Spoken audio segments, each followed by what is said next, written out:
उत्पत्ति 26 अध्याय उसका 3 पद।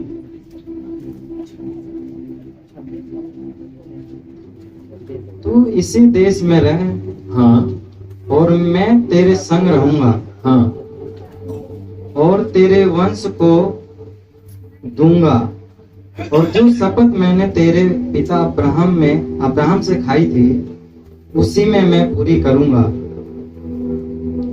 मैं तेरे वंश को आकाश के तारागण के समान करूंगा, और मैं तेरे वंश को ये सब देश दूंगा, और पृथ्वी की सारी जातियां तेरे वंश के कारण अपने आप को धन्य मानेगी।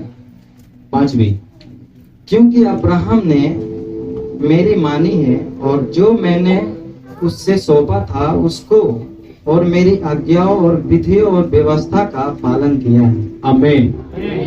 समझ में आया? अब्राहम के बारे में देखना, मेन चीज क्या है, कई बार आपको समझने में दिक्कत पता कब होती है, जब आप वचन को नहीं पढ़ते हैं, है ना। पर मेरी भी आदत है, उसको अच्छा बोल सकते हैं या कुछ भी आप कह सकते हैं, जब तक आपको समझ में ना आए मैं छोड़ता भी नहीं हूँ। हालेलुया, बोलो प्रभु यीशु मसीह की। अब्राहम परमेश्वर के कौन है?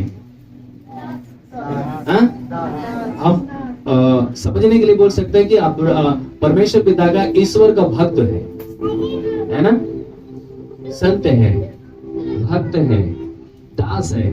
आमीन। और वो परमेश्वर के वचन को सुनना, परमेश्वर की आज्ञाकारिता पे चलना, परमेश्वर से डरना, भय खाना, ये अब्राहम का जीवन था। अपने परमेश्वर के प्रति ईमानदार, वफादार रहना। आमीन। और परमेश्वर ने जो परमेश्वर के प्रति वो विश्वास और ईमानदारी जो उसने दिखाया, इस कारण से परमेश्वर ने उससे क्या खाई? शपथ खाई, कसम। हाँ, बाइबल बताती है कि हमको आपको कसम नहीं खाना है, पर पुराने नियम में लिखा हुआ है कि परमेश्वर ने मतलब लिखा हुआ कि शपथ खाई है। क्या शपथ खाई? कि मैं तेरे वंश को क्या करूंगा? आकाश के तारों के समान। ये आकाश के तारों के समान का मतलब क्यों ऐसा परमेश्वर ने बोला?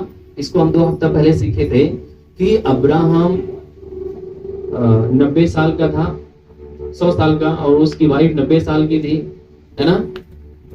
और वो दोनों बूढ़े हो चुके थे, उनके संतान नहीं थी।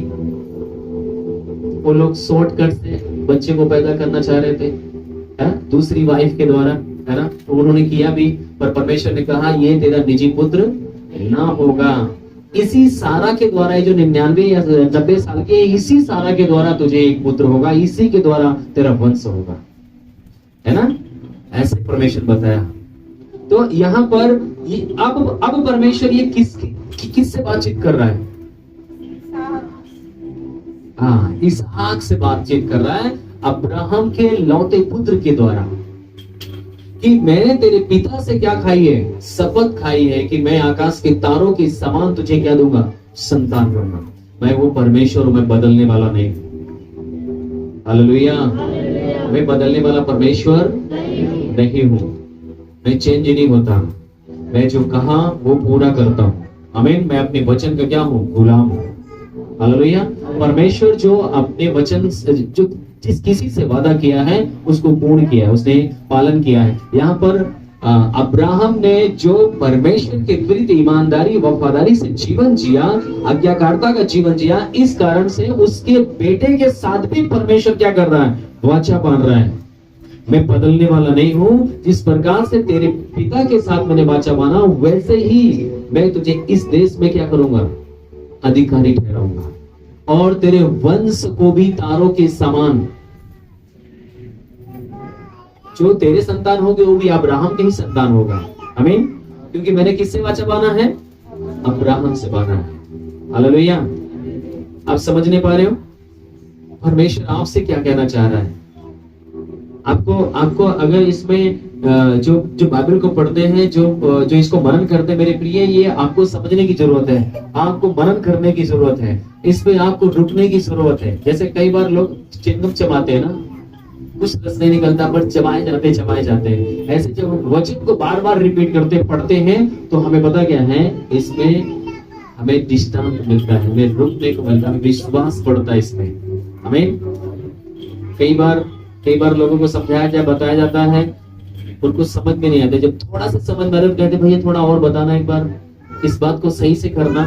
जब उनको सही तरीके से समझाते बताते हैं तो क्या होता है कि वो आशीषित हो जाते हैं। आमीन।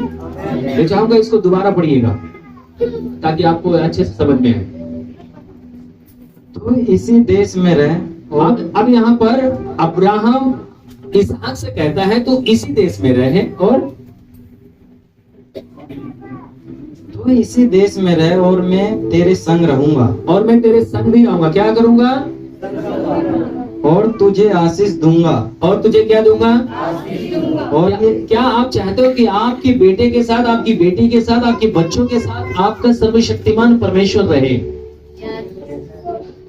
मैं एक बार बताऊं, दुनिया के लोग घूस खाएंगे पर आपका जीवित परमेश्वर घूस खाने वाला नहीं है। वो घूस खाने वाला परमेश्वर नहीं है। क्योंकि मैंने अपने जीवन में हमने अपने लाइफ में अपनी आंखों से मैंने अपने दादी को देखा है। उनके जितने भी वो जिसकी आराधना करते थे सब घूस खाने वाले थे। हर एक 6 महीना में, हर एक साल में कहीं बकरा चाहिए, कहीं आप समझ सकते हैं पशु की बलि आज पूरा समाज में चढ़ रहा है। अगर ना दिए ना, किसी कारण बस नहीं दिए तो क्या होता था पता है? किसी न किसी व्यक्ति को ऐंठ देता था शैतान, चिल्लाना शुरू करते थे। अब चाहे खेत गहने रखो, चाहे कर्जे लो, कुछ भी करो, उससे मतलब नहीं है, हमें घूस चाहिए। हालेलुया। बोलो, हम अंधकार से बाहर आ चुके हैं, हम ज्योति की संतान हैं। हमारे समझ में आ रहा है वो जीवित परमेश्वर की जरूरत हमारे संतानों को। आमीन। मैं आपको बताऊं, जब आप अपने जीवित परमेश्वर के अधीन अपने बच्चों को कर दोगे तो मैं आपको बताऊं आपको रोने की जरूरत नहीं है, क्योंकि आपका परमेश्वर आपके बच्चों को लेकर चलेगा। आपको पता है जो अब्राहम ने किया है, उस अब्राहम के बदले उसके बच्चों को इंकरेज कर रहा है परमेश्वर। उठ, मैं तेरे साथ रहूंगा, मैं तुझे आशीष दूंगा, मैं तुझे बढ़ाऊंगा। कौन बोल रहा है? किसके कारण बोल रहे हैं? जो आप बोओगे, आप ही नहीं आपके बच्चे भी सब उस फसल को काटेंगे। आमीन। मसीह में आना, मसीह में जीवन जीना, मेरे प्रिय प्रभु हमें यहाँ पर सिखाता है सच्चाई, पवित्रता, धार्मिकता के बारे में। लोग किस एंगल से देखते हैं मुझे नहीं पता है, कैसे देखते हैं, पर बाइबल को हम पढ़ते हैं तो बाइबल में हमें परमेश्वर शुद्धता के बारे में, प्रेम के बारे में, भलाई के बारे में, कृपा के बारे में, संयम के बारे में सिखाता है। आदमी के 9 बल के अगर हम पढ़ते तो हमें उसमें समझ में आता है। हालेलुया। बोलो प्रभु यीशु मसीह की। अब्राहम के बेटे से परमेश्वर क्या कह रहा है? फिर से पढ़िए ध्यान से, देखिए कितनी आनंद की बात है। काश अगर हमारे बेटे से ये हमारा परमेश्वर से बात करे, कितना गर्व की बात है। पर अब्राहम ने कुछ बलिदान किया था। क्या बलिदान किया होगा अब्राहम ने? क्या बलिदान किया था अब्राहम ने जो परमेश्वर उसके साथ ऐसा वर्ताव कर रहा है?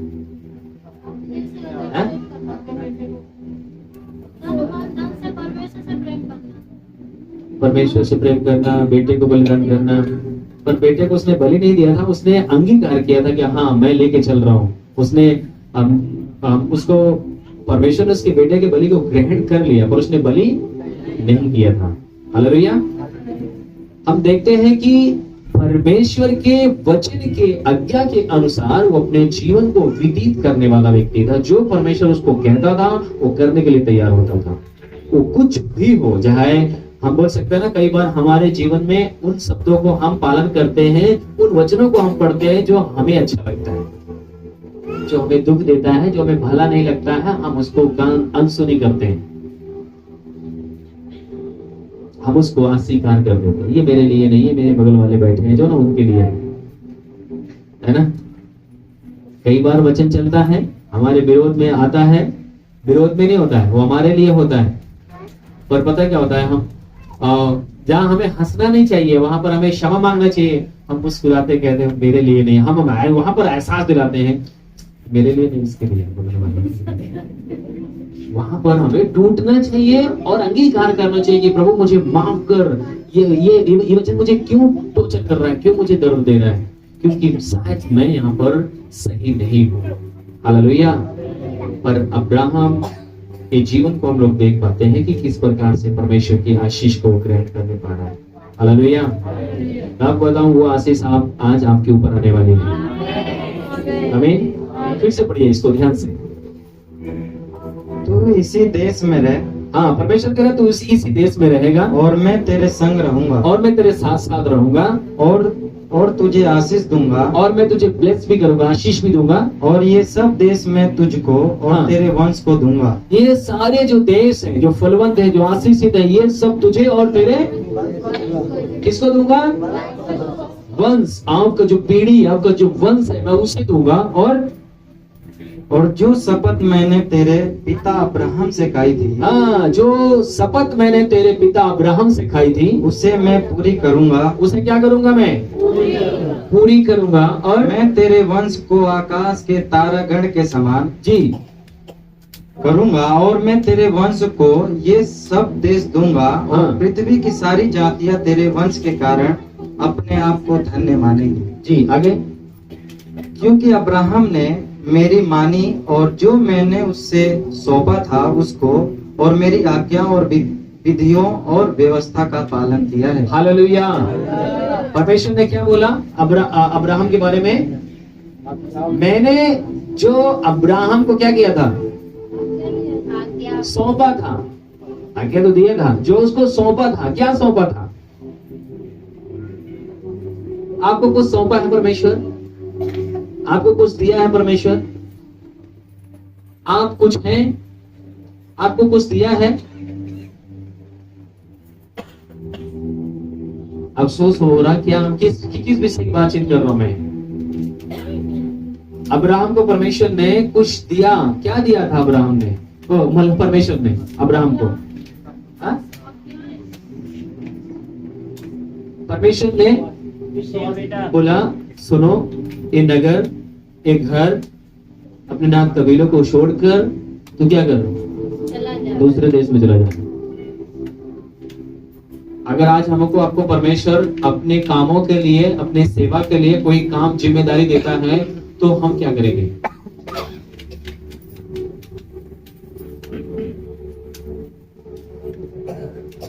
आप जो सेवा यहाँ पर परमेश्वर की आज्ञा के अनुसार कर रहे हो, ये ध्यान रखना, परमेश्वर कर्जीदार हो रहा है आपका। इंसान खाकर मेट सकता है पर परमेश्वर मेटने वाला नहीं है। परमेश्वर जो उसको काम दिया था वो वफादारी ईमानदारी से कर रहा है। इसलिए जो इसका ब्याज है, जो इसका मूल है, जो इसका कर्जा है, उसके हम बोल सकते हैं जो इसने परमेश्वर के ऊपर कर्जा कर दिया है, हम बोल सकते हैं कर्जा किस बात का? जो आज्ञा पालन किया, परमेश्वर के प्रति एक कर्जा लाद रहा है। वो शब्दों को शायद अच्छा नहीं लग रहा होगा आपको ये कर्जा वाला, पर मैं आपको बताना चाहता हूं कि परमेश्वर ने जो कुछ अब्राहम के द्वारा किया गया था, एक एहसान से दबा हुआ, और वो परमेश्वर अपने वचन के आधार पर जो उसने वादा किया है वो सब पूरा कर रहा है उसके बेटे के लिए। जो कुछ अब्राहम को दिया गया, अब्राहम आज्ञाकारिता के द्वारा, ईमानदारी के द्वारा वो काम करता रहा। आज हमें परमेश्वर ने कुछ न कुछ आपको दिया है। आपका धन की बात नहीं कर रहा है, आपके बेटा बेटी की बात नहीं कर रहा है, वो आपके सेवा में आपको किस लिए चुना है? कौन सा जिम्मेदारी आपको दिया, कौन सा काम आपको दिया है? क्या आप उस खराई पे हो? क्या आप उस ईमानदारी पे हो? ध्यान रखना, जो आपको मिला है आप धन्य हैं, आप धन्य हैं। बहुत से लोग आंसुओं के साथ रो रहे हैं, उनको सेवा नहीं मिल रही। मैं आपको बताऊं, बहुत से, मैं अभी आपको पता है एक कुछ महीने पहले मुझे किसी चर्च में इनवाइट किया गया था नाइट प्रार्थना के लिए। मैं गया वहां पर, उन्होंने मेरा यूट्यूब देखा, बोला पास्टर जी आपके पास काफी लोग हैं, क्योंकि वो पहले वाली वीडियो हमारी देखे, काफी बल्कि बड़ा भवन था, काफी लोग थे उसमें, और यूपी की भी हमारी सेवकाई उन्होंने देखा। और उन्होंने कहा मैं चाहता हूँ कि आप हमारे आए चर्च में प्रार्थना करें। मैं जब उनके चर्च में गया, सारी रात प्रार्थना कर रहे थे, हम लोग दुआ कर रहे थे, तो उनसे मैंने पूछा कि पास्टर जी आपके पास कितने लोग हैं यहाँ पे? बोले पास्टर जी मैं और मेरी पत्नी है, कोई भी नहीं है, एक विश्वासी भी नहीं, एक भी नहीं है। 6 महीना हो गया हमें यहाँ पर संगति करते हुए, एक विश्वासी हमारे पास नहीं है। आते हैं लोग, चले जाते हैं, रुकते नहीं कोई। क्या कारण है मैं नहीं पता है। पता है परमेश्वर ने उनको कुछ बुलाहट दी है, पर जिस बुलाहट पे आपको बुलाया है वो अपनी बुलाहट को समझना है, परखना है, लेकर चलना है। आज मैं आपको बताऊं, परमेश्वर के कई ऐसे दासों के बारे में हम सुनते हैं कि जिसको परमेश्वर जिस काम के लिए बुलाया उस कामों में उनको उठाकर ऊंचाई पे रखा है। आमीन। जरूरी नहीं है कि आपको एक प्रॉफिट के रूप में उठाए, जरूरी नहीं है कि आपको एक आराधना के रूप में उठाए, एक पास्टर के रूप में उठाए। जो बुलाहट है आपको, उसी बुलाहट में आपको उठाकर खड़ा करेगा, आपको ऊंचा उठाएगा। आमीन। हालेलुया। बोलो प्रभु यीशु मसीह की। अब्राहम की जिस बुलाहट में थे, अब्राहम के साथ जितने लोग सेवकाई में थे, पता है अब्राहम के साथ जब तक वो लोग थे, वो लोग फल फूल और बढ़ रहे थे। लूत के बारे में अगर आप देखोगे, लूत कब तक आशीषित रहा, कब तक बढ़ा लूत? जब तक अब्राहम के साथ रहा। जैसे ही लूत मनमानी करना शुरू किया, लूत सूख गया, उसका जीवन बेकार हो गया, किसी काम का नहीं रहा। परमेश्वर ने आपको महत्वपूर्ण एक काम दिया है। दिल जान से अपने परमेश्वर से प्यार करो। अगर आपको जो मिला है उसको वफादारी ईमानदारी से करो, परमेश्वर आपको वो ऊंचाई को उठाकर खड़ा करेगा। शारीरिक खुशियां से अभिलाषी से देगा आपको। जो भी कुछ आप कर रहे हो, आपके बच्चों को, नाती पोतों को भी परमेश्वर ब्लेसिंग करेगा, आशीष करेगा। आमीन। क्योंकि बाइबल का वचन बताता है अगर आप जो कुछ करते हैं उसके द्वारा आपके बच्चे भी आशीषित होते हैं। हालेलुया। अभी एक क्या नाम है, सुनीता बहन ने अपनी गवाही दिया कि इन्होंने 55 गज का प्लाट लिया, उसको बनवा लिया, अभी ये किराए से मुक्त हुई है ना। तो क्या ये मुक्त हुई कि इनके बच्चे भी मुक्त हुए? पूरा परिवार आशीषित हुआ, मेहनत इन्होंने किया। अगर ये कर्जे में होंगे तो बच्चे किस में होंगे? परमेश्वर आपको कर्जे में रहने नहीं देना चाहता, आपको ब्लेसिंग करना चाहता है, आपको आशीषित करना चाहता है। ये आपके ऊपर है। ये आपको देखना है कि आप जिस क्षेत्र की ओर चल रहे हो, क्या जो आपको मिला है, क्या उसमें आप वफादारी ईमानदारी से हो कि नहीं। हालेलुया। मैं आपको बताऊं, कई ऐसे भाई हैं, कई ऐसे बच्चे हमारे यहाँ पर हैं, कई ऐसे बहनें हैं, कई ऐसे भाई हैं, गांव जाते हैं, मिल के जाते हैं, दुआ करा के जाते हैं। पास्टर जी जो काम मुझे मिला है, मैं इतने दिन के लिए मैं गांव जा रहा हूं, मैं आऊंगा तो मेरा काम मुझे मिलना चाहिए। उनको बोझ है, उनको सेवा करने के लिए एक लक्ष्य है, करने के लिए। क्यों? जो उनको मिला है उनके लिए बहुत ही महत्वपूर्ण है, उसको वो जिम्मेदारी समझ रहे हैं। आमीन। हालेलुया। बोलो प्रभु यीशु मसीह की। मेरे प्रिय, जब अब्राहम के देखिए, जब हम किसी के जीवन को पढ़ते हैं, हमें समझ में आता है कि परमेश्वर हमसे बात कर रहा है। क्या मैं अपने जीवन में सही हूं कि नहीं हूं? क्या मैं जो बोल रहा हूं वो मेरे जीवन में सही है या नहीं है? अगर सही नहीं है तो मैं अच्छी चीज बोलूंगा, मैं गलत चीज अपने जीवन में नहीं बोलूंगा। आमीन। बाइबल का वचन बताता है, क्या नाम है, मैं लिख के रखा हूं, रोमियो 5:19। क्योंकि जैसा एक मनुष्य की आज्ञा ना मानने से बहुत लोग पापी ठहरे, वैसे ही एक मनुष्य की आज्ञा मानने से बहुत लोग धर्मी ठहरेंगे। आमीन। क्या लिखा हुआ है? जैसे एक मनुष्य के आज्ञा ना मानने से बहुत लोग क्या ठहरे? पापी। ये किसके विषय में लिखा हुआ है? आदम के बारे में। इस पृथ्वी पे सबसे जो फर्स्ट मनुष्य जिसका नाम बताया गया आदम, जो पहला इंसान इस पृथ्वी पे बनाया गया, परमेश्वर ने अपने हाथों से उसको रचा, उसको बनाया, उसके अंदर जीवन के सांस को फूंका। और हम बाइबल को पढ़ते हैं तो परमेश्वर ने आदम को किसके समानता में बनाया था? परमेश्वर ने मनुष्य को अपने समानता, अपने स्वरूप, अपने अधिकार, अपने पावर में बनाया था। आमीन। और उसको अपने स्वरूप और अपनी समानता, अपने अधिकार में बनाया। और हम देख पाते हैं कि आदम को पूरा अधिकार परमेश्वर ने दिया।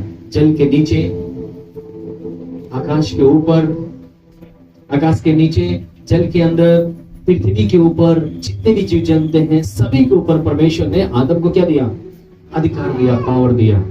अच्छा, जो अधिकार, जो पावर, जो सामर्थ्य आदम को मिला, क्या उसके बच्चों का नहीं है? ऑलरेडी, क्योंकि जो हमारा है वो मेरे बच्चों का है, कोई भी नहीं छीन सकता उसे। हाँ, अगर कोई है उसे गंवाने वाला तो कौन है? जो आपका चीज है, अगर उसको कोई गंवाने वाला है तो कौन है?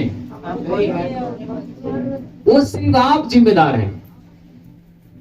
आप चाहो तो 1 मिनट के अंदर वो सारी चीजें खो सकते हो।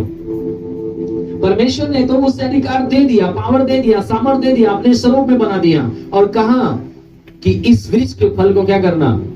नहीं खाना, नहीं तो क्या होगा? मतलब ये सब कुछ तुम्हारे हाथ से चला जाएगा, है ना? मर जाओगे, किसी काम का नहीं रहोगे। बाइबल बताती है कि आदम के पास पूरा पावर, पूरा अधिकार, पूरा सामर्थ्य था। और बाइबल बताती है कि बाइबल हमें सिखाती है कि परमेश्वर ने जिस समय आदम को खड़ा किया बनाकर, जितने भी पृथ्वी पर आप रेंगने वाले जीव जंतु देखते हैं, जितने भी पंछी देखते हैं, सबका नाम उस आदम ने रखा। परमेश्वर ने नाम नहीं रखा। हाथी, शेर, चीता, बाघ, जितने भी आप देखते हैं जीव जंतु, सबका नाम को रखा, आदम ने रखा। ये अधिकारी था, ये पावरफुल था। पर परमेश्वर ने जो आज्ञा दिया, उस आज्ञा का ना आज्ञा मानते हुए, जो सेवा दिया गया, जो काम दिया गया, उसको ना करते हुए, मतलब दूसरे की कहना सुनकर अनज्ञाकारिता का जीवन जीना शुरू किया।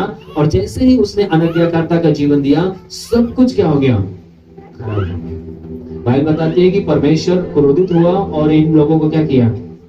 श्रापित किया। अभी हम लोग कौन सा वचन सुन रहे थे? एक आज्ञा ना मानने के कारण क्या हुआ? सब पर पाप आ गया, दंड आ गया। जो अधिकार के साथ था, जो पावर के साथ था, जो अभिषेक के साथ था, जो परमेश्वर के स्वरूप में था, वो सब पता है, जो शेर से भी प्रभावशाली था, वो एक चूहे के समान बन गया। कौन? आदम। पूरी सृष्टि, जितने भी मनुष्य, सब के सब, बाइबल बताते हैं कि जो पहला व्यक्ति इस पृथ्वी जो बनाया गया, उसी के द्वारा हम सब उत्पन्न हुए। जब उसने पाप किया तो जो उसके अंदर था वो सभी के अंदर आ गया, है ना? कई बार मैं वचन में आपको बताता हूँ, सिखाता हूँ कि अगर मैं पापी हूं तो मेरा बच्चा धर्मी पैदा नहीं होगा।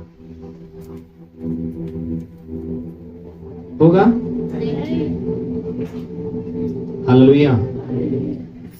कुछ लोग, एक बार क्या हुआ कि मैं किसी बहन, 5-6 लेडीज चिल्ला रही थी, चीख रही थी, सबके अंदर दुष्ट आत्मा थी और मेरे मुंह में फेफड़ी पड़ गई। काफी देर से मैं प्रार्थना कर रहा था, तो पता है हमारे बीच में ही कुछ लोग, क्योंकि उम्र में मैं छोटा था तो काफी हमारे सीनियर लोग थे, तो हमें बोले सुनो इधर आओ, हाँ एक काम करो, किसी बच्चे को बोलो प्रार्थना करने के लिए, आप रहने दो। बच्चे पवित्र होते हैं, बच्चे शुद्ध होते हैं, बच्चे से बोलो प्रार्थना करने के लिए ठीक हो जाए। मैं उनकी ओर देखा, मैंने कहा शायद ये वचन नहीं पढ़े,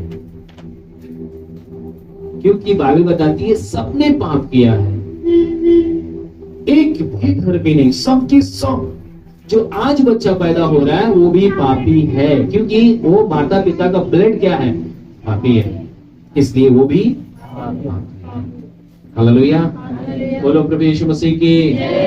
मेरे प्रिय, यहाँ पर हमें सिखाया जा रहा, बताया जा रहा है कि जो अब्राहम की जो पीढ़ी है, अब्राहम के बारे में जो दिखाया गया कि अब्राहम ने जो अभिषेक और सामर्थ्य का काम किया, मतलब जो अज्ञाकारिता का जीवन जिया, उसके कारण उसकी पीढ़ी आशीषित हो रही है, आगे बढ़ रही है। परमेश्वर उससे बोल रहा है, मैं तेरे साथ रहूंगा, मैं तुझे आशीष दूंगा और तारों के समान तुम्हारे बच्चे क्या होंगे? फूलेंगे, फलेंगे, बढ़ेंगे। पर यहाँ पर हम देख पाते हैं कि एक व्यक्ति के कारण क्या हो रहा है? सभी क्या हो रहा है? 19 को फिर से पढ़िए, रोमियो का दोबारा से। क्योंकि जैसा एक मनुष्य के आज्ञा ना मानने से क्योंकि जैसे एक मनुष्य के आज्ञा न मानने से बहुत लोग पापी ठहरे, हाँ बहुत लोग पापी ठहरे, वैसे ही एक मनुष्य की आज्ञा मानने से वैसे ही एक व्यक्ति के आज्ञा मानने से बहुत लोग धर्मी ठहरे। बहुत लोग क्या ठहरे? हालेलुया, बोलो प्रभु यीशु मसीह की। आप लोग बहुत निराशा में चले गए थे ना, और बाप रे बाप, अब्राहम के द्वारा हम भी दोषी ठहरे। पर ध्यान रखना, उस अगर जो पिछला है ना, जो अगला वाला है वो बेहतर है। आमीन। यहाँ पर एक व्यक्ति के द्वारा मनुष्य पूरी रीत से अपनी आशीष के क्या किया? खो दिया। पर बाइबल बताती है कि एक व्यक्ति जो पुनः परमेश्वर की ओर से फिर नृत्य की गया इस पृथ्वी पर, कुमारी के द्वारा जो इस पृथ्वी पर आया, उसके द्वारा फिर पूरी पृथ्वी का बोझ, पूरी पृथ्वी का भार, पूरी पृथ्वी का पाप उस व्यक्ति के ऊपर लाद दिया गया। हालेलुया।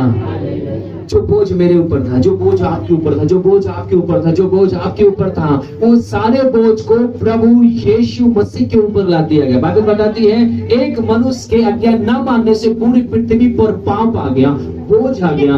उसी प्रकार से एक मनुष्य के आज्ञा मानने से, आज्ञाकारिता के जीवन से परमेश्वर ने उन सारे मनुष्यों के पापों को, बोझों को यीशु मसीह के ऊपर ला दिया।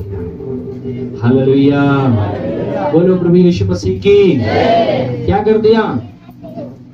क्या कर दिया परमेश्वर ने? किसके ऊपर लादा? अभी लग रहा है कि आप लोग बोझ से दबे हुए हैं, इसलिए आवाज नहीं आ रही है। बोझ उठाऊं क्या? बोझ उठाऊं क्या? हालेलुया।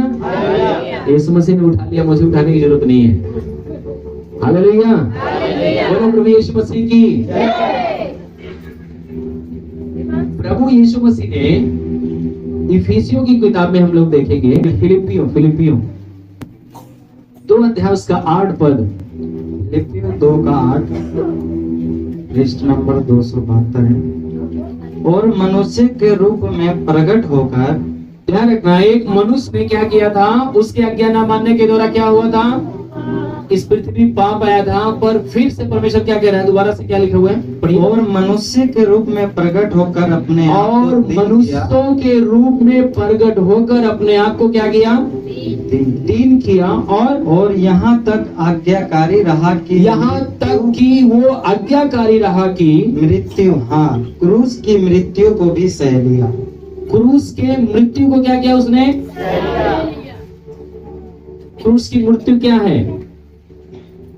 क्रूस पे वही व्यक्ति चढ़ाया जाएगा, जैसे कि आज हमारे भारत देश के अंदर फांसी की सजा क्यों दी जाती है?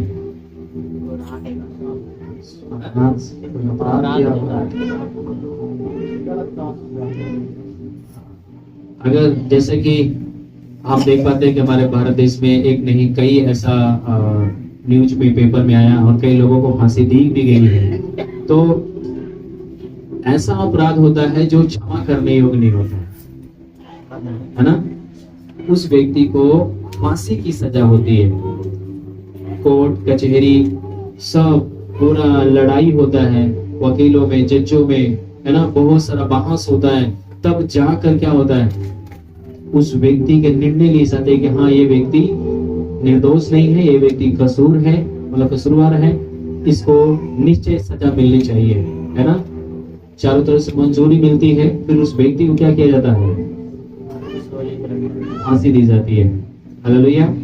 ऐसे ही यीशु मसीह के द्वारा, यीशु मसीह के ऊपर भी हम लोग देख पाते हैं कि यीशु मसीह को भी लोगों ने दोषी ठहराना चाह रहे थे, पर बाइबल बताती है कि यीशु मसीह को कोई भी दोषी नहीं ठहरा सका। जो सजा सुनाने वाला था, जो जज था, जो राजा था, उसने भी पता क्या बोला? उसने बोला इस व्यक्ति में मैं कोई दोष नहीं पाता, मैं इसके खून से अपना हाथ धोता हूं। मतलब वो कहता है कि मैं इसके खून में शामिल नहीं हो रहा हूं, मैं हाथ धोता हूं। मैं आप लोगों के जबरदस्ती, जो आप लोग जबरदस्ती कह रहे हो कि हाँ इसने ऐसा किया है, मैं इसके अंदर दोष, मृत्यु का दोष नहीं पा रहा हूँ कि मृत्यु का, जैसे कि मृत्यु को दंड दिया जाए, ऐसा कोई दोष नहीं पा रहा हूँ, पर आप लोगों के कारण क्या हो रहा है, मैं इसे सूली पे चढ़ा रहा हूँ। हालेलुया, बोलो प्रभु यीशु मसीह की। और बाइबल बताती है कि यीशु मसीह को कलवरी क्रूस की सजा दी गई। इस वचन को दोबारा से पढ़िए भैया, ध्यान से सुनिएगा। और मनुष्य के रूप में प्रकट होकर हाँ, अपने आप को दीन किया और यहाँ तक कि आज्ञाकारी रहा कि मृत्यु, हाँ, क्रूस की मृत्यु भी सही जी। और आगे, इस इस कारण परमेश्वर ने उसको अति महान भी किया और उसको वह नाम दिया जो सब नामों में श्रेष्ठ है। आमीन, हालेलुया, बोलो प्रभु यीशु मसीह की।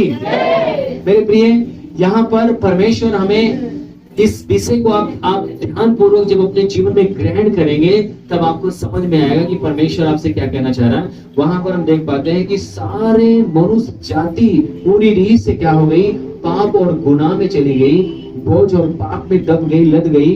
पर प्रभु यीशु मसीह के ने यहाँ पर क्या किया, सारे मनुष्य जाति के लिए, जैसे यशायाह की किताब में लिखा हुआ है 53 अध्याय में, कि उसने हमारे लिए क्या किया, हमारे लिए कोड़े खाए, हमारे चंगे होने के लिए, है ना, हमारे लिए कोड़े खाया, हमारे लिए उसने कलवरी क्रूस पे चढ़ गया। परमेश्वर पिता ने हम सभी का बोझ यीशु मसीह के ऊपर क्या किया, लाद दिया, है ना। ये यहाँ पर परमेश्वर का वचन क्या कह रहा है, हमें बता रहा है, हमें सिखा रहा है।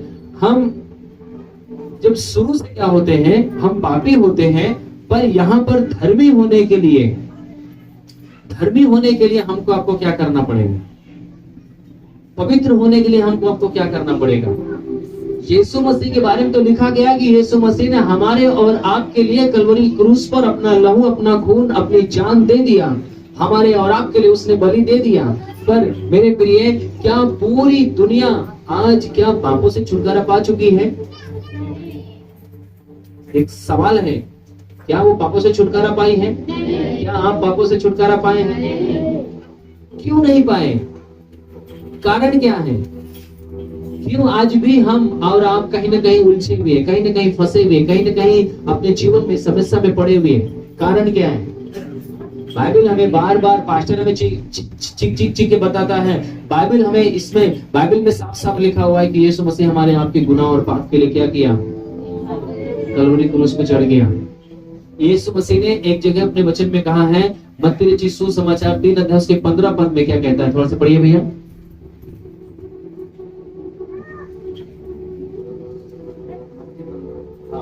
मत्ती 3 अध्याय, ध्यान से इसको आपको सुनना है।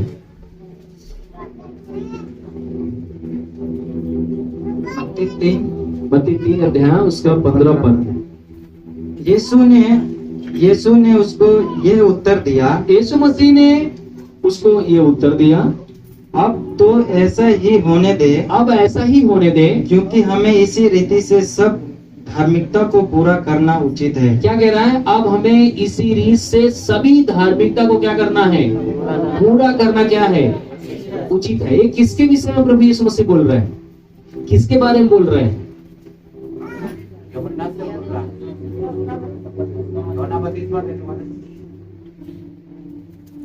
यूहन्ना बपतिस्मा दे रहा था, यीशु मसीह उसके पास जाता है और क्या कहता है, मुझे बपतिस्मा दे। यूहन्ना घबरा जाता है, ये कैसे, मुझे तो यीशु मसीह आपके हाथ से बपतिस्मा लेने की जरूरत है और आप मेरे पास आए हैं। उसने कहा, इसी रीत से सभी धार्मिकता के काम क्या कर, होने दे। अगर आज हमको आपको यहाँ पर परमेश्वर एक चीज का संकेत कर रहा है कि हमको आपको धर्मी होने के लिए, पवित्र होने के लिए पता क्या करना पड़ेगा। जैसे यूहन्ना को यीशु मसीह कह रहा है कि तू विश्वास कर, अब ये काम, ये जो है यहाँ रुकेगा नहीं, ये चीज क्या करेगा, अब बढ़ेगा। मुझे भी यीशु मसीह ने अपने आप को वहां पर दीन किया और उस चीज को अंगीकार किया और अपने आप को भी क्या किया, वहां पर समर्पण किया और बपतिस्मा लिया।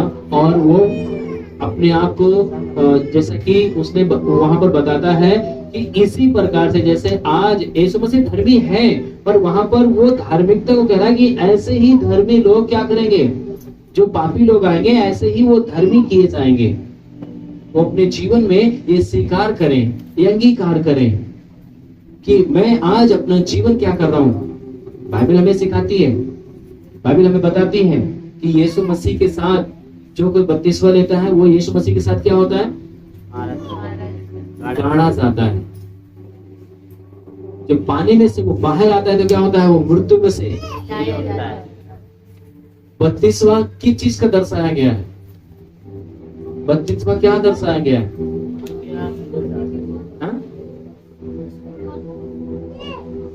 बपतिस्मा किस चीज का दर्शाया गया भाई,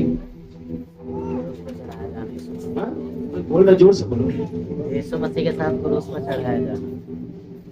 यीशु मसीह के साथ क्या करना, क्रूस पे चढ़ाया जाना।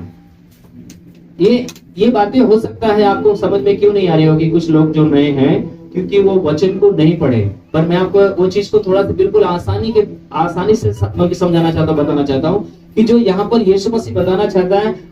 अभी हम लोग अब्राहम के बारे में देख रहे थे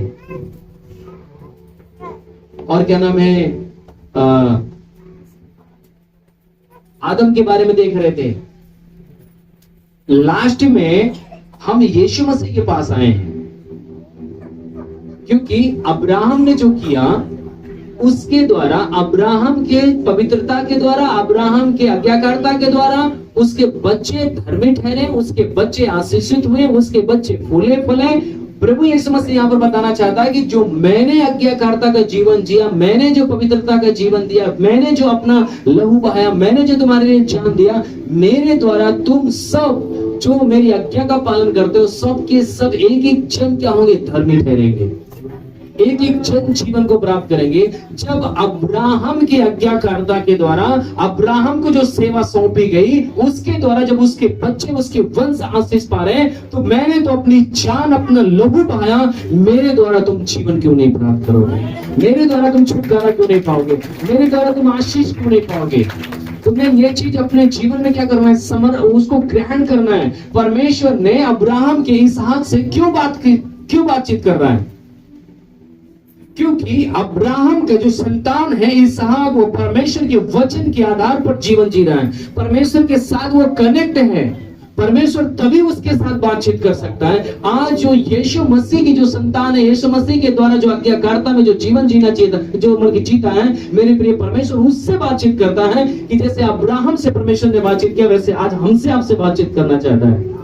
वो परमेश्वर आपको छोड़ा नहीं है, वो परमेश्वर त्यागा नहीं है। मैं आपको एक बात पहले भी बोला हूं कि आज क्या सारे लोग जीवन को प्राप्त कर सके, हम आप बोल सकते नहीं प्राप्त करे, सभी लोग जीवन को नहीं प्राप्त किए।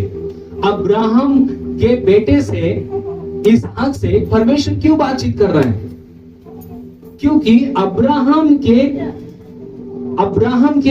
जो है उसके नस्के पे, उसके नस्के कदम पे कौन चल रहा था, उसका बेटा चल रहा था।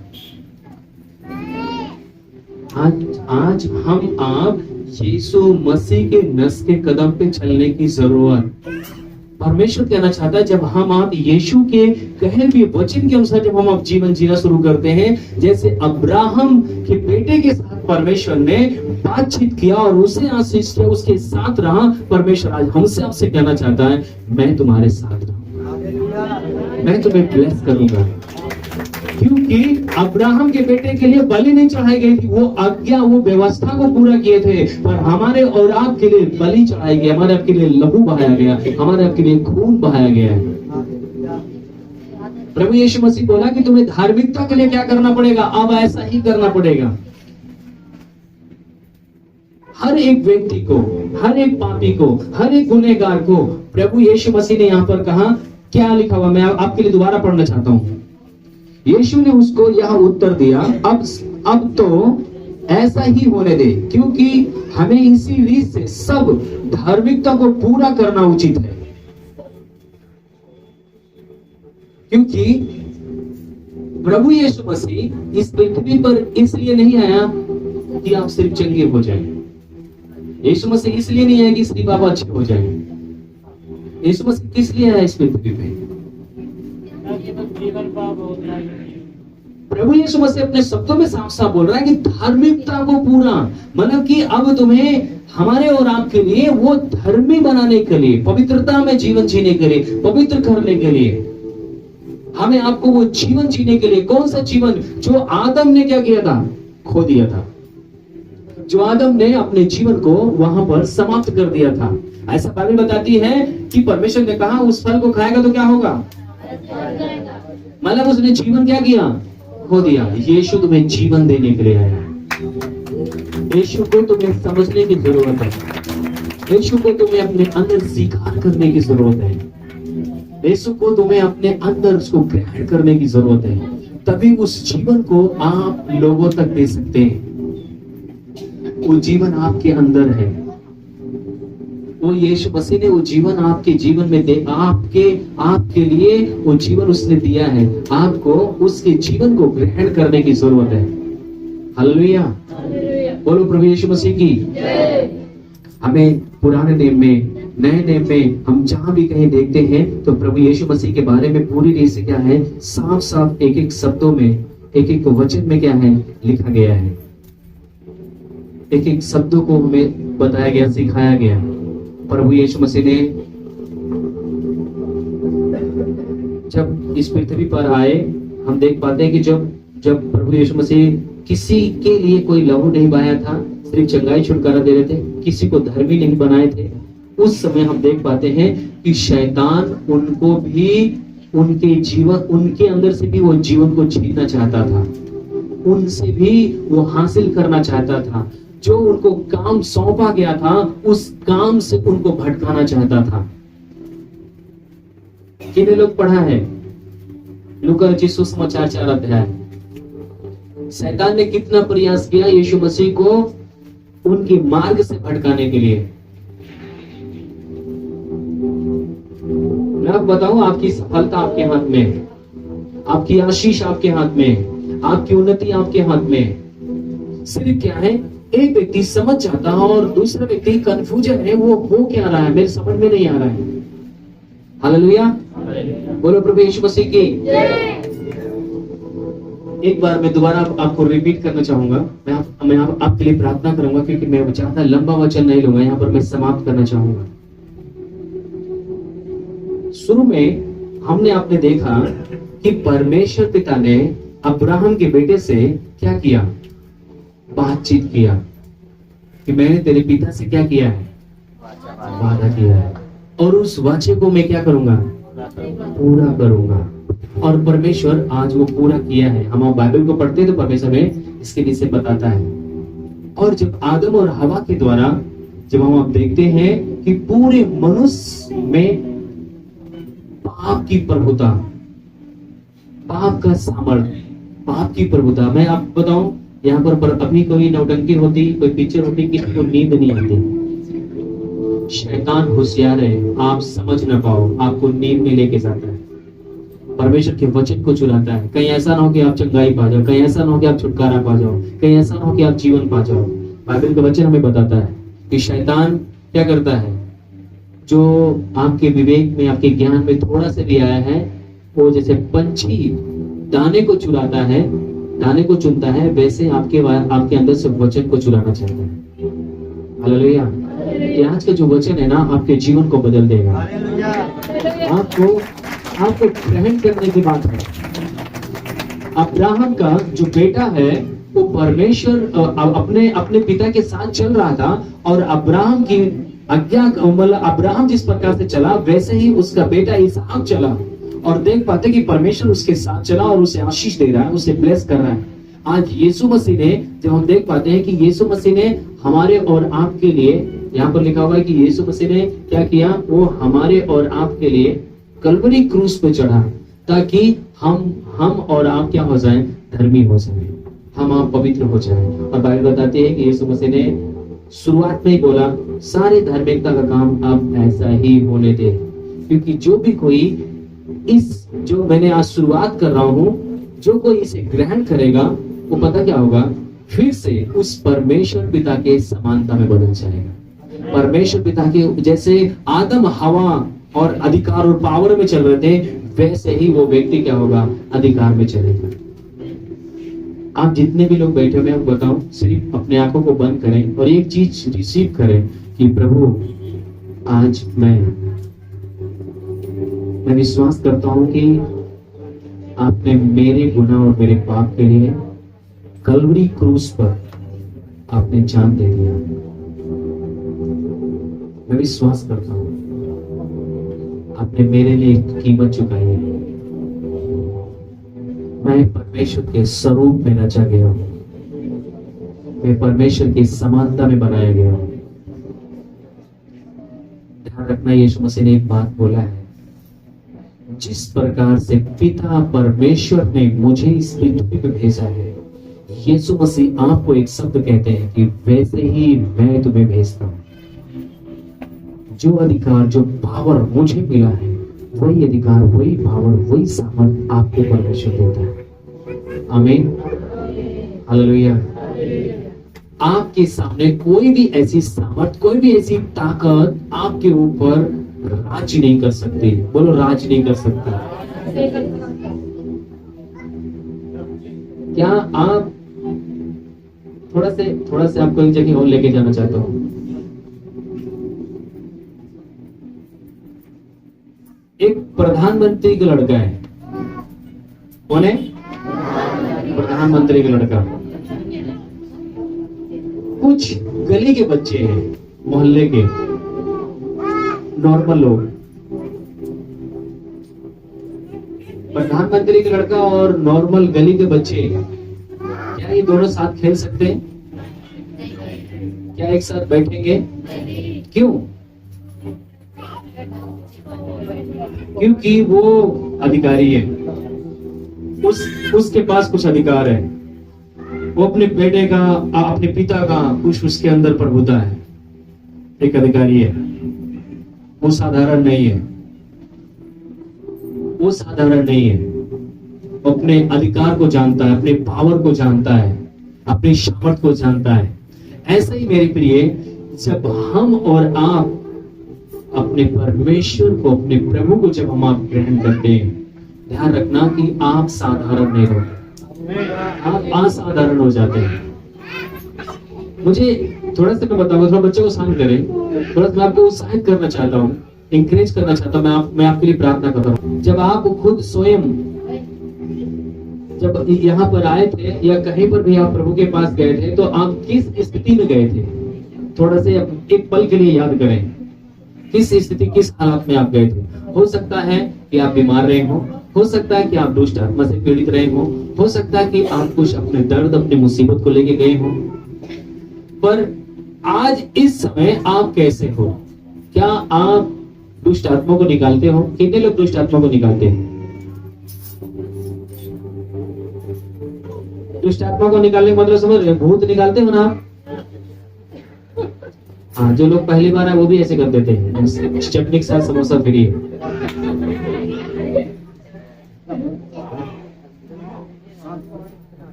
ये जो दुष्ट आत्मा को निकालना, बीमारों को चंगाई देना, ये सामर्थ आपके पास कहां से आई? जब यहाँ पर प्रभु यीशु मसीह ने, मैं आपको वहां पर उनके चेलों के पास थोड़ा देर लेके जाना चाहता हूं। जब वो अपने चेलों को देख रहे थे, कोई मछली मार रहा है, कोई नाव सुधार रहा है, कोई जाल सुधार रहा है, और यीशु मसीह ने उनको देखा वैसे गंदे कपड़े में, वैसे ही वो लोग जैसे तैसे थे वैसे ही चल देना प्रभु के पीछे। और हम देख पाते हैं कि प्रभु यीशु मसीह ने उनको देखा और उनको बोला, तुम मेरे पीछे चलो। वो साधारण लोग जो अनपढ़ थे, जो अंगूठे छाप थे, जो मछली मार रहे थे, वो लोगों को प्रभु यीशु मसीह ने क्या बोला? मेरे पीछे चलो। तो क्या प्रभु यीशु मसीह के पीछे जब चले थे लोग, तो क्या प्रभु यीशु मसीह को अंगीकार किए थे कि नहीं? अंगीकार का मतलब है कि ये वचन उनके जीवन में ग्रहण किया होगा कि नहीं? 15 वाला। अब ऐसा ही होने दे, मतलब उन्होंने भी प्रभु यीशु मसीह को स्वीकार किया, बपतिस्मा लिया और प्रभु यीशु मसीह के पीछे चले। और उसके बाद पता है, जब तक यीशु मसीह उनके साथ में थे, तब छोटे मोटे काम कर रहे थे वो, क्योंकि यीशु मसीह के साथ वो रह के कुछ सीख रहे थे, कुछ प्रार्थना सीख रहे थे। और पता क्या हुआ? थोड़ा देर के बाद जब प्रभु यीशु मसीह मारे गए, गाड़े गए, जब मुर्दों में से तीसरे दिन जिंदा हुए, जब प्रभु यीशु मसीह ने उनको बोला कि मैं पिता के पास जाता हूँ तुम्हारे लिए जगह तैयार करने, और सारा अधिकार पावर उनको दिया। और हम देख पाते हैं जो लोग साधारण लोग थे उनके जीवन को जब आप पढ़ते हैं, प्रेरितों की किताब आप पढ़ो, यूहन्ना की किताब पढ़ो, जब हम देख पाते हैं कि ये लोगों के जीवन से अद्भुत काम होना शुरू होता है। जो लोग मछली पकड़ रहे थे, मछली भी उनको नहीं मिल रही थी। जो लोग पानी पे चल रहे थे, गिर रहे थे, डूब रहे थे, वो संभलने के भी उनके पास हिम्मत नहीं थी। वो लोग पता है जब गलियों में चलते थे, मोहल्ले में चलते थे, तो अधिकार के साथ चलते थे और क्या बोलते थे, उठ खड़ा हो चल फिर। जब वो चलते थे तो लोग उनके परछाई जहां जाती थी, चारपाई ऐसे लेटा देते थे लोगों बीमारों को, और उनकी परछाई के द्वारा लोग चंगे होते थे। वो सबके साथ मिलते नहीं थे, उनका जीवन अलग था, वो अधिकार के रूप में थे, वो अलग दिखाई देते थे। वो अपने आप को समझ गए कि मैं साधारण नहीं हूं, मैं असाधारण हूं। जिस प्रकार से आदम पावरफुल आत्मा अभिषेक में थे, उसी प्रकार से उनके बच्चे उस अभिषेक में खड़े हो गए। हालेलुया। यीशु मसीह आज वही चीजें हमें आपको देना चाहता है। हमें आपको ये ग्रहण करना, ये रिसीव करना कि मैं अलग हूं, मेरे अंदर कुछ अलग है, मैं चेंज किया गया हूं। क्योंकि पौलुस इस बात को लिखते हैं, जो कोई मसीह में है वो नई सृष्टि है। अब नई सृष्टि के बारे में क्यों यीशु मसीह ने बोला है? क्यों पौलुस ने बोला कि हम नई सृष्टि है? कुछ लोग सोचते होंगे, अच्छा धर्म बदल गया होगा क्या, है ना, ऐसा सोचते हैं। धर्म की बात यहाँ पर है ही नहीं। यीशु मसीह कहना चाहता है, जो आपकी आंखों से नहीं दिखाई देते, उन सब के ऊपर प्रभुता करने के लिए आप एक नई सृष्टि हो। वो संसार के लोग नहीं कर सकते, आप कर सकते हैं। जो चीजें आपके ताकत, आपके सीमा से बाहर है, उन चीजों के ऊपर आप विजयी प्राप्त करते हो। कब? जब आप प्रभु में होकर आप जब जीवन शुरू करते हो। तो अभी क्या नाम है, आलोक एक वचन को बता रहा था कि मसीह में अगर आप हो तो मसीह वाला जीवन जियो, नहीं तो मसीह को छोड़कर साइड हो जाओ। मसीह को बदनाम मत करो, क्योंकि यीशु मसीह ने जो हमें दिया है वो बहुमूल्य है, वो हमारे सीमा से बाहर है। जो आज हमें आपको परमेश्वर बनाना चाहता, सिखाना चाहता, देना चाहता है। आज मैं आपको फिर से उत्साहित करना चाहता हूं कि जब अब्राहम के बेटे को परमेश्वर उन आशीषों को दे सकता है, मैं आपको बताऊं, अब्राहम से ज्यादा आपका प्रभु यीशु मसीह आज्ञाकारिता पे रहा। प्रभु यीशु मसीह अपने कामों को पूरा किया, उसने अपने लहू को बहाया, उसने आपके लिए कीमत चुकाया। मैं आपको बताऊं, अब अब्राहम के बेटे से ज्यादा आप ब्लेसिंग है, आप आशीषित है। आपको विश्वास करना है, आपको अपने यीशु के ऊपर क्या करना है, गर्व करना है कि यीशु मसीह मेरे लिए कीमत चुकाया है। अब्राहम का बेटा गर्व किया होगा कि नहीं? हाँ? गर्व किया होगा जिस समय परमेश्वर ने बोला मैं तेरे साथ हूं, मैं तुझे आशीष दूंगा। आज परमेश्वर ने हमको आपको बोला है, मत्ती 10 अध्याय पढ़ लीजिए, लूका 10 अध्याय पढ़ लीजिए, मत्ती 9 अध्याय पढ़िए, वहां पर प्रभु यीशु मसीह ने बोला है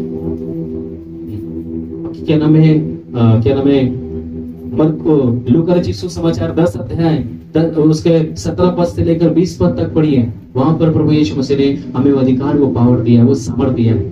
क्या हम उसे उपयोग करते हैं या हम उसको अपने जीवन में ढालते हैं कि सचमुच में मेरे लिए है ये? जब हमें कुछ भी होता है तो हम पता क्या करते हैं, हम डायरेक्टली तुरंत फोन उठाते हैं। हम ऐसे लोगों के पास फोन करते हैं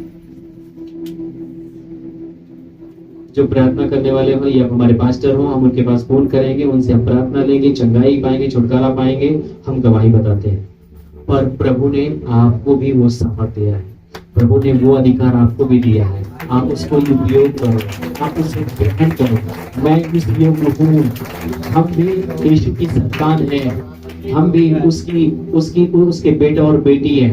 उसने मेरे लिए कीमत चुकाई, उसने मेरे लिए जान दिया है। मैं हमेशा लोगों को खड़ा करके मैं बोलता हूँ कि परमेश्वर का आत्मा यहाँ पर है, मुझे छू कर देखो, परमेश्वर का आत्मा यहाँ पर है। मेरे प्रिय, सिर्फ मेरे अंदर ही नहीं, आप ही के अंदर नहीं, हम सभी को, जितने लोग विश्वास करते हैं उस महिमा में चलना शुरू करते हैं। हम उसकी ब्लेसिंग में चलना शुरू करते हैं। मैं आपको बताऊं, जो कोई भी आपके ऊपर श्राप हो, जो कोई भी आपके ऊपर पाप हो, जो कोई भी आपके ऊपर बंधन हो, मैं आपको बताना चाहता हूं, आपके ऊपर राज नहीं कर सकता, आपके ऊपर वो प्रभुता नहीं कर सकता। कोई भी आपके जीवन में हो, आपसे पीढ़ी से पीढ़ी अगर आपके घर में मृत्यु क्यों ना होती हो, नौजवान लोग फांसी लगा के मरते हो या नौजवान एक्सीडेंट में मर जाते हो, कुछ भी आपके जीवन में होता हो, बाइबल का परमेश्वर कहता है कि जो मसीह यीशु में है वो नई सृष्टि है। यीशु मसीह ने आपके लिए वो खून, वो लहू बहाया है कि आपके ऊपर कोई भी ऐसी सामर्थ प्रभुता नहीं कर सकती, क्योंकि हर एक के ऊपर प्रभु यीशु मसीह विजयी हुआ है। ये चीज हमें स्वीकार करना, ये चीज हमें ग्रहण करना है। हमारे जीवन में वो राज नहीं कर सकती है। आप विश्वास करो, मेरे घर के ऊपर, मेरे परिवार के ऊपर एक ऐसी दुष्ट आत्मा राज्य कर रही थी कि भिखारी बना के रखा था। पीढ़ी से पीढ़ी मेरे दादा परदादा तक मैंने जिस समय यीशु को जाना, मैंने कहा ये मेरे घर में राज नहीं कर सकती है। मैं थोड़ा नहीं, बहुत लड़ा हूं, बहुत लड़ा हूं। मैं परमेश्वर का धन्यवाद देता हूं कि आज उसका नाम निशान मेरे घर में नहीं है, राज नहीं करता। परमेश्वर ने छुटकारा दिया, हमें ब्लेस दिया, हमें आशीष किया। लोग हमारे घर पे 15 लोग 10 लोग आते थे, हमेशा बैठे रहते थे मेरी आजी के पास। वो सबको चंगाई छुटकारा भी खुद टिनकी रहती थी, खुद बीमार रहते थे। कभी मेरी बहन चिल्ला रही, कभी मेरे पापा चिल्ला रहे, कभी मैं चिल्ला रहा, कभी वो चिल्ला रहे हैं। जो भी कोई जाए, सिरदा परो, जब हम लोग जाए ना पीठ थपथपा दे, जा ठीक हो गया, जा एक बोतल दारू लिया दे दे, बस एक मुर्गा लाके दे देना बस। कब तक? प्रभु यीशु मसीह ने कहा इन सारी शक्तियों को परमेश्वर आपके पांव के नीचे रखते हैं। आप राजपथधारी हो, आप राज करने के लिए आए हो। अभी अब्राहम के बेटे के बारे में क्या लिखा हुआ है? क्या लिखा, दोबारा से पढ़िए, ध्यान सुनिए, आपको इंकरेज करना चाहता हूं। तू इसी देश में रह, तू इसी देश में रहे और मैं तेरे संग रहूंगा। परमेश्वर कह रहा और मैं तेरे संग रहूंगा और तुझे आशीष दूंगा। क्या दूंगा? तुझे आशीष दूंगा। और ये सब देश मैं तुझको और तेरे वंश को दूंगा। हालेलुया। सारे देश, जो चीज जो देख रहा है, ये सब तुझे दूंगा और तेरे वंश को दूंगा। हालेलुया। मेरे प्रिय, अब्राहम ने क्या किया था जो उसके बेटे को मिल रहा है? पर मैं आपको बताना चाहता हूं कि यीशु मसीह हमारे आपके लिए क्या किया है, हमको आपको क्या मिला है। यीशु मसीह ने अपने वचन में कहा, मैं शैतान की हर एक सामर्थ के ऊपर तुम्हें अधिकार देता हूं। आपके पास कितनी सामर्थ है? आपके पास कितना बल है, कितनी ताकत है? हो सकता है इसको उठा के वहां फेंक सकते हो सकता है इस छत को आप गिरा सकते हो। बाइबल बता रहा है कि शैतान के पास जितनी सामर्थ है उसके ऊपर मैं तुझे अधिकार दूंगा। समझ पा रहे? ये कौन दे रहा है? ये कौन लेगा? संसार में बहुत सारे लोग हैं, कौन लेगा इसे? जो उसकी धार्मिकता को क्या करेगा? ग्रहण करता है, जो उसे स्वीकार करता है, जो उसे ग्रहण करता है। क्या नाम है, बहराइच में एक सुनील का कौन सा गांव है वो, क्या मुझे सुनील रहता है, वहां पर इस वचन को मैं प्रचार कर रहा था। वहां के भाई बहन इतने भूखे और प्यासे थे, इतने परमेश्वर के भूखे प्यासे। जब वहां पर मैं इस वचन को प्रचार किया, जब उनको बताया, मेरे प्रिय, एक एक के ऊपर वो अभिषेक, वो सामर्थ में उतरता हुआ देख रहा था। उनके हृदय खुले हुए और वो इस चीज को ग्रहण कर रहे हैं कि ये मेरे लिए है। मैं आपको बताऊं, आप जब इसको महसूस करना शुरू करोगे, जब इसको सोचना शुरू करोगे, जब इसको एहसास करना शुरू करोगे, एक अंत में जब आप बैठोगे कि आपके लिए स्वर्ग में प्लानिंग चल रही थी, मीटिंग चल रही थी। क्या चल रही थी? कौन सी मीटिंग चल रही थी? वो मनुष्य पापी हो गया, मनुष्य गुनहगार हो गया, मनुष्य नरक जा रहा है, मनुष्य को बचाया जाएगा, मनुष्य के लिए तैयारी की जा रही है, मनुष्य के लिए एक कुंवारी लड़की को ढूंढा जा रहा है, उस कुंवारी लड़की के द्वारा एक परमेश्वर का पुत्र आएगा और उसके द्वारा शैतान का जुआ तोड़ा जाएगा, शैतान हराया जाएगा, हर एक मनुष्य को जो उसका पाप गुनाह है उसके ऊपर से उठाकर तोड़ दिया जाएगा और हर एक मनुष्य को वो पावर, वो सामर्थ दी जाएगी जो सर उठाकर चल सकता है, जो जीवन जी सकता है। कोई इंसान आपके लिए प्लानिंग नहीं किया, आपका स्वर्ग का परमेश्वर ये प्लान किया है। वो परमेश्वर आपके लिए, वो पता है, वो खुद आपके लिए नियुक्त किया है। हम देख पाते हैं कि प्रभु यीशु मसीह ने स्वयं इस बात को, पता है, आने वाले उन बातों को परमेश्वर खुद भविष्यवाणी कर रहा है, नबूवत कर रहा है कि तुम नई नई भाषा बोलोगे, तुम्हें वो पावर, वो सामर्थ दी जाएगी, तुम स्वर्गीय भाषा बोलोगे। हालेलुया। आप अपने पड़ोसी की तरफ देखो, देख रहे हो? आप उसको हिला के बोलो, डरो मत, बोलो डरो मत, स्वर्ग में आपके लिए प्लानिंग हुई है। अब तुम्हें राज्य करने के लिए बल्कि बुलाया गया है। तुम्हारे लिए यीशु मसीह पृथ्वी बनाया है, तुम्हारे लिए अपना लहू बहाया है, तुम्हें अपने खून से खरीद लिया है। तुम्हारे ऊपर पाप का बोझ नहीं है, गुनाह का बोझ नहीं है। आमीन, हालेलुया। कितने लोग विश्वास करते हैं कि मेरे गुनाह को, मेरे पाप को यीशु मसीह ने लिया है? हालेलुया। जब आपको कोई समस्या होगी तो क्या करोगे?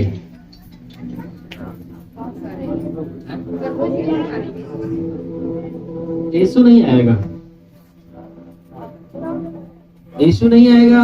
जब परेशानी होगी, विपत्ति होगी तो यीशु को पुकारोगे, यीशु मसीह नहीं आएगा, फिर क्या होगा? यीशु मसीह आएगा बचाने के लिए।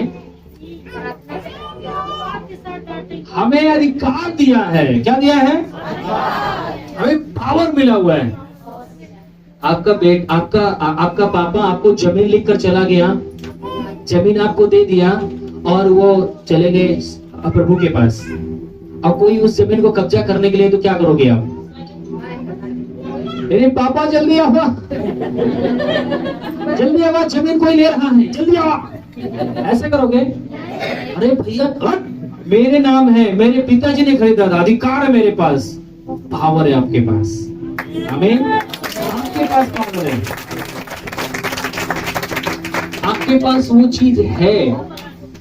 प्रभु यीशु मसीह ने आपके ऊपर का जो बोझ, जो गुनाह था, उसने, जब तक आप अपने मानसिकता से, अपने विवेक से, अपने अंदर से इन चीजों को आप नहीं निकालेंगे, तब तक पता है आप उसी बंधन में हैं। कई बार हमने एक बात बताया, एक जो छोटा बच्चा हाथी होता है ना, हाथी को लोग क्या करते हैं, एक छोटे जंजीर में उसका पैर को बांध देते हैं, छोटे बच्चे का, और वो धीरे धीरे पूरा बड़ा हो जाता है। उसके अंदर एक चीज दिमाग में है कि मेरा पैर क्या है। एक छोटी रस्सी से भी बांध दिया ना, तो उसको लगेगा मेरा जंजीर बना, मेरा पैर बना हुआ है। ऐसे हमारी आपकी मानसिकता है। ओहो, हमसे ऐसे पाप हुआ था, अरे बाप रे बाप, पता है पीढ़ी से पीढ़ी ये बीमारी हमारे घर में है, पता है ऐसा नहीं होगा, ऐसा ही होगा हमारे जीवन में, अब ये नहीं हो सकता।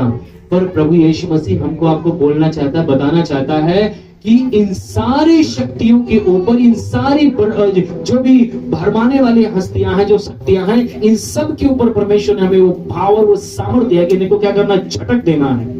अब आपके ऊपर किसी को ऐसा अधिकार नहीं है, सामर्थ्य नहीं दिया गया कि आपके ऊपर कोई राज्य कर सके।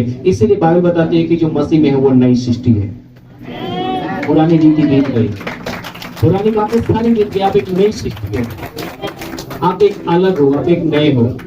मैंने बोला कि प्रधानमंत्री का बच्चा कैसे चलेगा, उसका रहन सहन, उसका बोली भाषा, उसका स्वभाव सब एकदम अलग होगा। आमीन, हालेलुया। बोलो प्रभु यीशु मसीह की। आइए मेरे साथ एक छोटा सा दुआ करेंगे हम लोग, अपने स्थान पे खड़े हो जाए।